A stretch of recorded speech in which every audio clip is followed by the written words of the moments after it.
मित्रों, बहुत पहले की बात है। एक गरीब इंसान अपनी गरीबी से बहुत परेशान हो गया था। अपने गरीबी के कारण उसका अपने परिवार का पालन पोषण करना बहुत कठिन हो गया था। एक पत्नी और 2 बच्चों के भरण पोषण के बोझ ने उसके मन में उथल पुथल मचा दी थी। इसी उथल पुथल के चलते उसने घर छोड़कर भाग जाने का निर्णय ले लिया और एक रात वो चुपचाप अपना घर परिवार छोड़कर चला गया। वो रात में बिना किसी मंजिल को निर्धारित किए चला जा रहा था। जब वो एक नदी के किनारे पहुंचा तो उसने देखा कि वहां भगवान बुद्ध अपने शिष्य के साथ डेरा डाले हुए हैं। ये देख उसने निर्णय लिया कि वो सन्यासी हो जाएगा और भगवान बुद्ध का शिष्य बनकर उनके साथ ही विचरण करेगा। ये निर्णय लेकर वो भगवान बुद्ध के डेरे में जाकर उनके चरणों में गिर गया और उनसे विनती करने लगा कि वो उसे अपना शिष्य बनाकर अपने साथ ही रख लें। भगवान बुद्ध ने उस गरीब इंसान पर कृपा करके उसे अपना शिष्य बना लिया।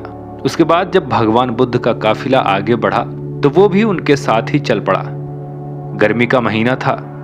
भगवान बुद्ध का काफिला चलता ही जा रहा था। जब वो एक जंगल में पहुंचे तो सभी लोग पेड़ के नीचे विश्राम करने के लिए रुक गए। गर्मी के कारण भगवान बुद्ध को काफी जोरों से प्यास लगी थी। उन्होंने अपने नए शिष्य से कहा, यहाँ पास में सरोवर है, तुम जाकर वहां से पानी ले आओ। भगवान बुद्ध का आदेश सुनकर वो सरोवर में पानी लेने चल पड़ा।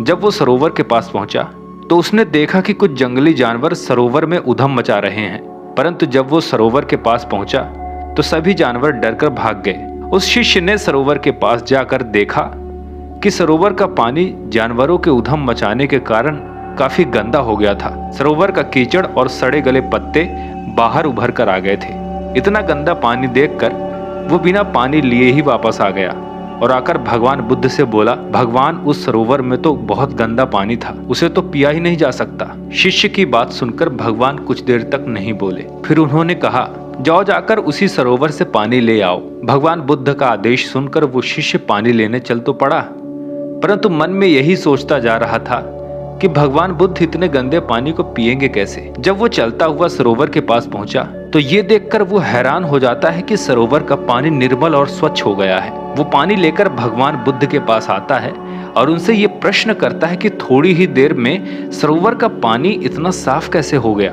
तब भगवान बुद्ध ने उसे समझाते हुए कहा, जब जानवर पानी में उधम मचा रहे थे तब उसका कीचड़ उभर आया था, परंतु कुछ देर शांत रहने पर कीचड़ वापस नीचे बैठ गया और पानी फिर से निर्मल हो गया। इसी प्रकार हमारे मन की भी स्थिति होती है।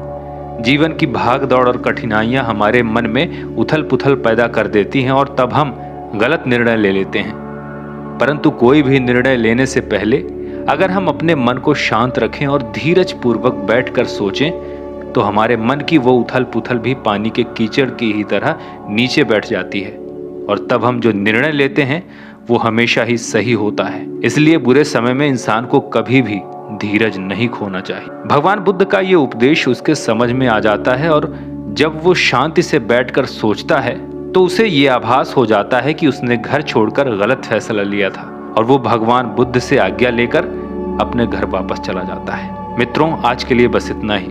ये कहानी सुनकर आपको क्या सीख मिली कमेंट बॉक्स में हमें ज़रूर बताएं।